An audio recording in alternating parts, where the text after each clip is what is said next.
This might be a bit of a rambly, meandering video, but that casual vlog-like approach might be what I start doing on here for a while. I've been feeling a bit shit all day. I've been tired, lacking in motivation, and I've had a bad case of diarrhea. It's probably to do with drinking heavily all weekend and eating a lot of junk food. So excuse me if I look crap. I've got no makeup on and I haven't made much of an effort with my appearance. Not that I always do anyway.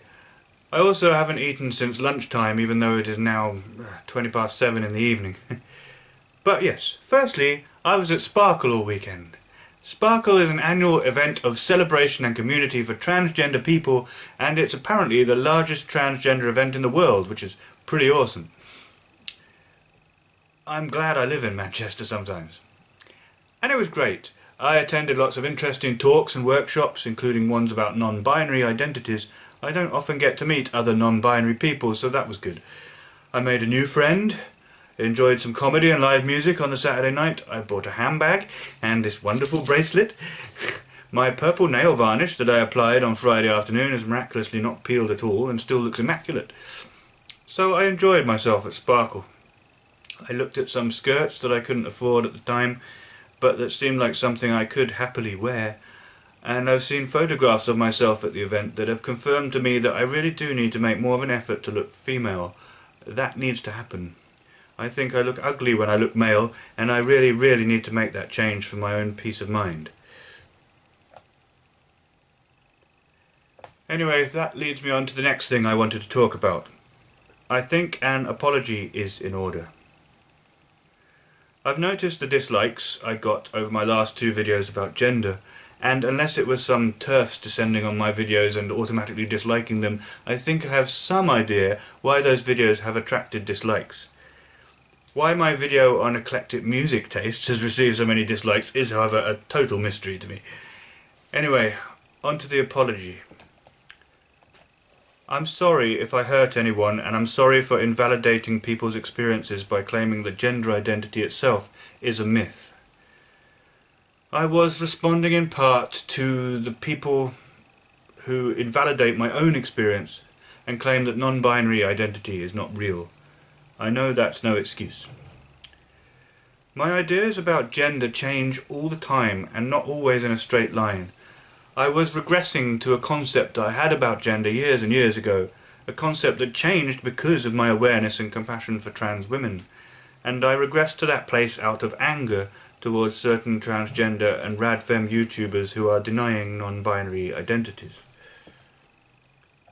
I have never felt a certainty about my gender identity.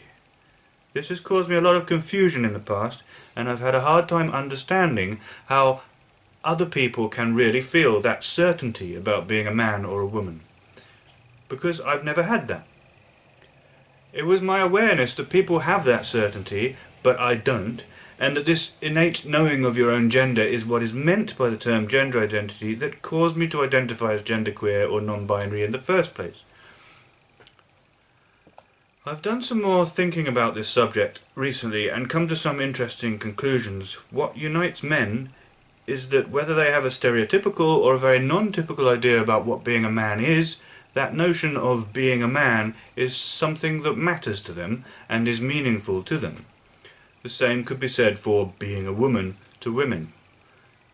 I honestly don't care whether I am manly or whether I fit some concept of being a man. Weirdly, I think I do care about how womanly I am perceived to be. It seems important to me to aspire to some notion of womanhood and to want to be more womanly. Yet I've never had an unshakable certainty that I am a woman. So I don't know what that means, whether I am non-binary or a trans woman. Possibly I am both.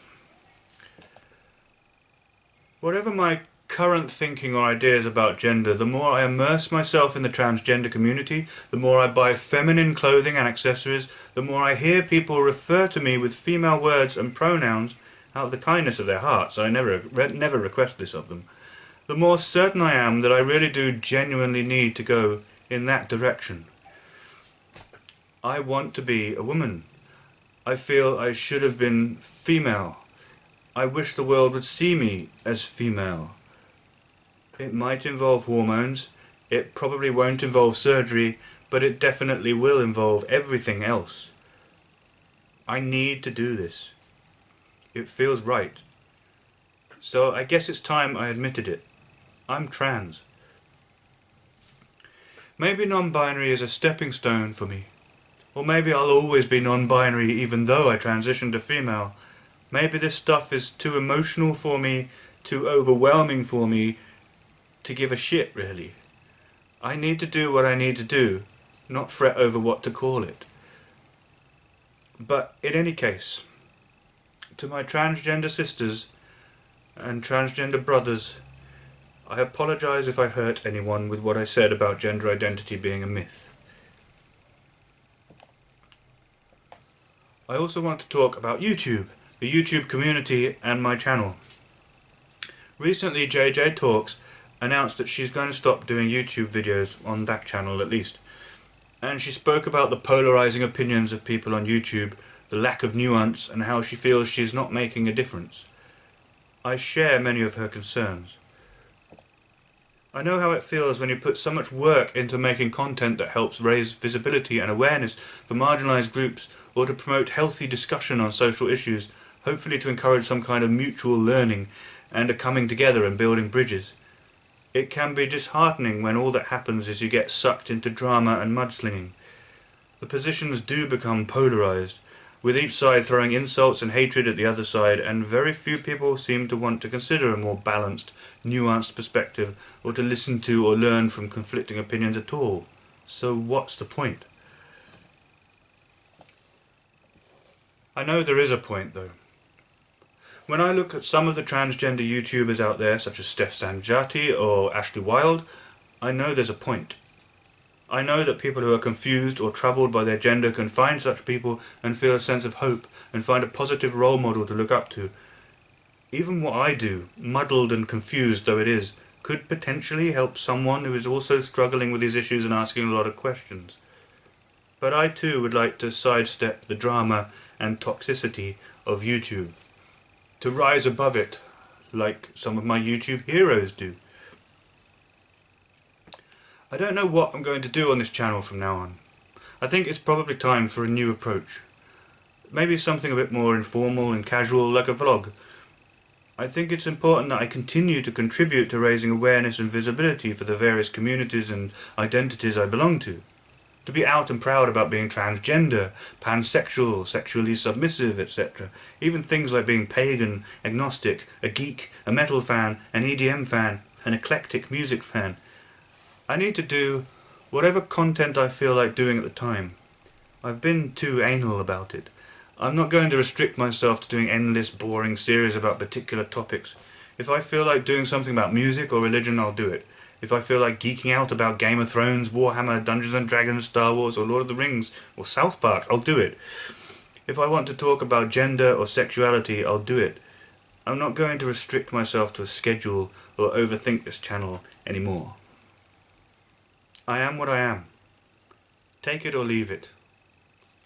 And fuck the haters. Thanks for watching.